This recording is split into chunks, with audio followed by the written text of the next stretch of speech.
Hello everyone, and welcome back to my channel for another video, or if you're new, welcome to my channel. My name is Nima, and this is Here is Nima, where we talk about all things fashion, beauty, lifestyle, motivation, and self-development. So thanks so much for clicking, and yeah, I took a little trip recently in the midst of 2020 craziness, COVID-19 craziness. So really guys, this is gonna be just a video of me sharing my traveling experience. You know me, and if I didn't mention it in my intro, I also do travel videos and travel vlogs, so this will definitely be in that playlist. But I love to travel. I really have been so sad, just like so many of you, obviously, if you love to travel just like I do. During the pandemic and just having to cancel a bunch of trips, I am the type of person that I like to get away and do something at least once a month, you know, whether that be local, whether it be, you know, outside of the country, whatever the case may be, even if it's just doing a week at the beach. I am somebody that just loves to get away. So, and that's something that I promised myself this summer. This is a side note, big side note, that I would make it out to the beach more, and I've already been twice, so, you know, I'm patting myself on the back on that one.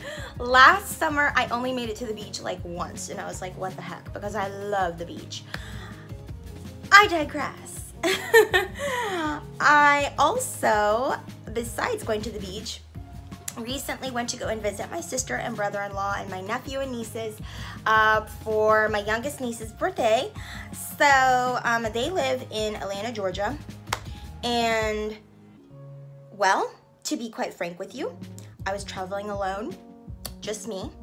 And we used to drive all the time, like me and my younger sister, who we no longer live together. But when we lived in the same area, we used to drive down together, and we would split the driving in half. Now, from where I am in North Carolina, it's about like a 6-hour drive, and I'm not interested. I'm not somebody that likes to drive for long periods of time, especially not by myself, for safety reasons, and, you know, just for the fact that I get very tired driving. So if I don't have a partner to split up the driving with me on a long distance like that, I am not doing it. So driving was out of the question. I looked into trains because I wasn't really sure if I wanted to fly at first.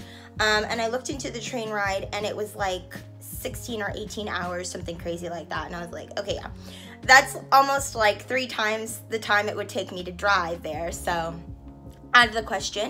And so yeah, the flights were pretty cheap, and also it's only like an hour flight for me, so it really was the best option. As far as everything with the pandemic and everything, I really was actually supposed to go and visit them in March, but of course that was when everything was just breaking out, and you know, that was not going to happen. And so in July, now we were a couple months in, I can, you know, and I know that you guys are starting to see, like, people are becoming more and more comfortable, kind of getting out there a little bit more, traveling a little bit more, despite what the media is saying, and the numbers and the cases and things like that. And so, you know, I was really happy that I was able to go and see my loved ones. So I'm very grateful for that, and everybody's healthy, everybody's safe. I tried to stay as safe as possible during the flight, so I'm gonna just share my experience with you, really. If you are considering flying, and you know, wondering about, you know, how it is, what it's like to travel right now, this is gonna be something that's at least a little bit informational for you to watch. And also I will be including at the end my top 3, I guess, traveling light travel tips, hacks, whatever you want to call them, I don't know. So yeah, definitely stay tuned for that. So we boarded the plane.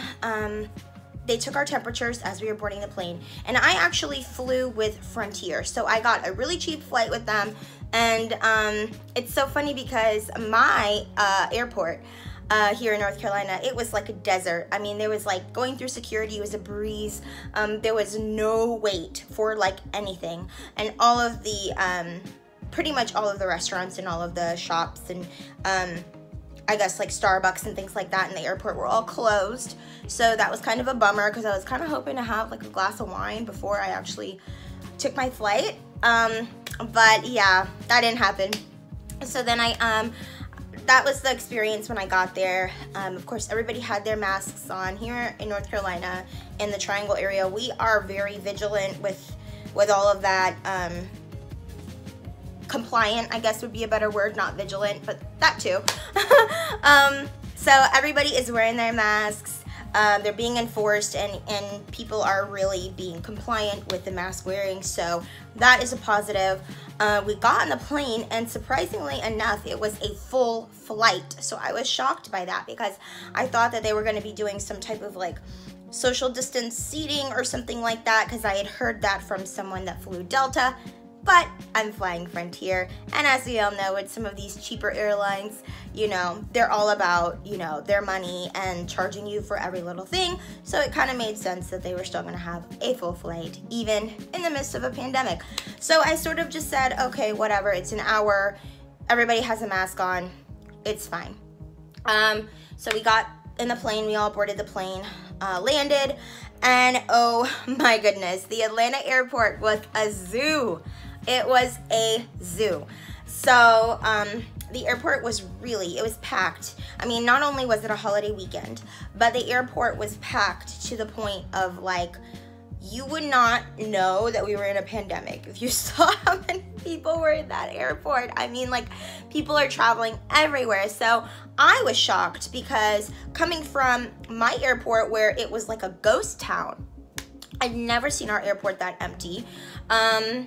But even though also here in the Triangle, our airport is not like an international airport like the one in Atlanta, so that also plays a aspect too, because a lot of people are connecting in Atlanta, a lot of people are, you know, but then at the same time I think to myself, like, yeah, we could consider it, but like, how are you traveling, you know, outside of the country and doing all of that at this time? I mean, there's still things going on, I know, but for the most part, I was really surprised at how packed it was. I'm gonna see if I can insert a picture.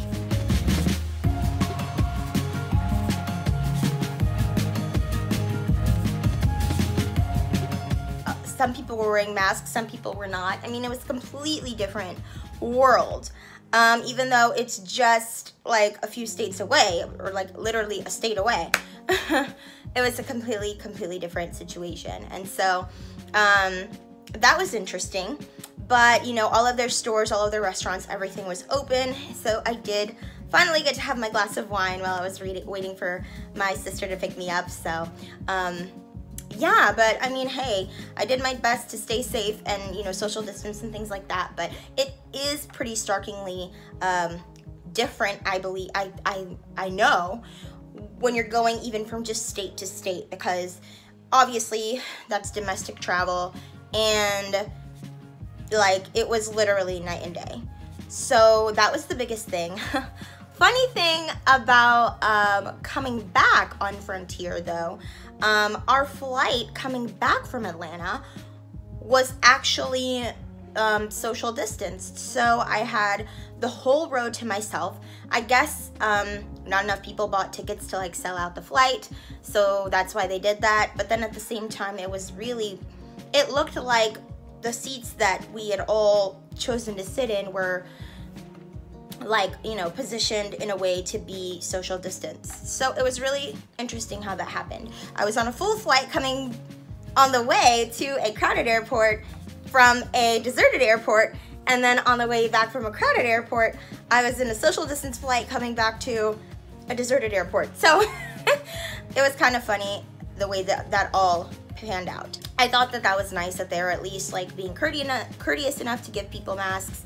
Also, they do take your temperature as you board the plane. So that's also another thing that is kind of, I guess, a precaution that a lot of these airlines are taking. My experience with Frontier was pretty good, especially for just the cheap flight. I mean, it was literally like less than $200 for this round trip ticket. So I can't be too mad about that, especially for a 1-hour flight. So, yep, that is my latest travel diary, guys. As far as any further travel this year, of course, I am keeping it all domestic. I did make the decision. I've already canceled, you know, all of my kind of big international trips that I was going to be taking this year, but I'm not going to not see my family and not see my, you know, loved ones and different things like that. For the remaining of the year, I am, I guess, willing to kind of take that risk. If you want to call it a risk. You know, I'm not going to get into just everything with the, you know, the policies and different things going on of what you should do, what you shouldn't do. There are people flying, there are people traveling. You know, we're a couple of months into the pandemic, and I think there are a lot of people that are still, you know, deciding to travel, and I'm one of those people. So this is just my little tidbit experience, first trip during, you know, COVID, I guess you could say. And anyways, I consider it to be a success. I had a great time with my family, I had a great trip, and yeah, now I want to share with you guys a few travel, I guess, tips to kind of just travel light, because especially if you are choosing to take one of these cheaper flights, you know that they nickel and dime you for every little thing. So you can have a personal item on Frontier, and you can also carry a carry-on bag. So that's what I did, and I traveled really light. I just basically had like a duffel bag, and I was staying for 4 days, no, 3 nights, 3 days, 3.5, something like that. Yeah, there was no need really for like a suitcase or anything like that. And I want to show you guys this is my #1 tip, so I'm going to start with this one. Keeping a travel bag with all travel sized toiletries and any type of like bathroom stuff that you could need. Of course, we all know that there's a limit to the amount of liquids that you can carry onto a plane. So instead of, you know, searching through your house and searching underneath your sink to try to fill up little bottles, or like go to the store every time you have to travel to pick up those travel size things, I started keeping a makeup bag essentially filled with travel sized items. And I keep this is everything I need. I keep it just right in my closet. Whenever I'm taking a trip, I don't have to worry about anything. I can just take this bag out, stick it in my suitcase, stick it in my carry-on, and I'm good. I don't have to worry about missing anything. So this has to be like my number one travel hack. And in here I've got like a little body wash. This is just the Dr. Bronner's Pure Castile soap, which I really like. I keep a shower cap. I keep this is just like some contact solution, so a little travel size of that. I've got a toothbrush, some toothpaste. I keep like a little deodorant. I keep a razor in here. I keep, of course, like my contact case. I'm not gonna go through and show y'all everything, but you know, it is definitely something that is very, very handy. And I keep pretty much everything that I need in here. And if you're staying in a hotel, obviously you are going to have washcloths and towels and things like that provided. I also keep like body oil in here that I kind of use as like a lotion. I like it better actually. So I've been kind of tending to use more oils as opposed to using lotions these days, even in the summer, because I used to only do that in the winter. Now I do it in the summer as well with a lighter formula, and use like a thicker formula in the winter time. So anyways, that is my #1 tip. My second tip would be to pack dresses. This is especially good in the summer months. When you're trying to travel light, you don't want to have these big old suitcase. Packing dresses is a really good way, because it is one piece of clothing and one outfit. I'm actually wearing a dress today. This is super cute. It's got these little spaghetti straps and the little pink flowers, and it's just like a straight dress, and it's short. I'm like it's totally summer vibes, so I'm loving it. But this would be like a good example of something that I could pack up really small and stick in my bag, and that is an outfit, you know? Carrying, you know, a pair of maybe heels and a pair of flats, sticking your flats in your carry-on, which is what I did this time around. I carried like a pair of flip-flops and a pair of other flat shoes, and then I actually wore some wedges on the plane because they weren't really fitting in my bag, and I figured, you know, they're comfortable, they're not like, you know, stilettos, 6-inch stiletto heels. And if I feel like wearing heels because I carried some long dresses as well, then I could opt for that. And if I wanted to opt for a pair of heels, I could do that too. So yeah, carrying dresses, and I'm a dress wearer anyways, like especially in the warmer months, because it's so easy breezy and it just keeps you cool. You don't have a bunch of clothes on. It's nice. It's nice. So it's also great for packing light purposes. All right, and last but not least, my last tip would be to not only travel light, but to travel in style, but also be functional at the same time. So I am a big tote bag person. However, when it comes to flying, it can kind of be a hassle, you know, opening up this big, huge tote bag, having a suitcase or having another duffel bag or whatever it is that you use to carry the majority of your things, and then having this big, huge tote bag, which I personally love on a day-to-day basis. I love a big bag, don't get me wrong, but for traveling, I have been loving my book bag, and this is just such a cute, stylish book bag. I decided to go and get it out of my closet to show you guys. I've been loving traveling with this thing, and I got this, I think, from either TJ Maxx, I believe, and it is from Aldo, technically. But I got this for not that expensive, probably around 25 bucks or so, and it is just really, really nice. I can keep this on my back. I can stick, you know, anything that I need super quick, easy access to, like my phone or my passport or something like that in here. So we can get around, pick it out, you know, things like that. And then on the inside, it's just so roomy and spacious.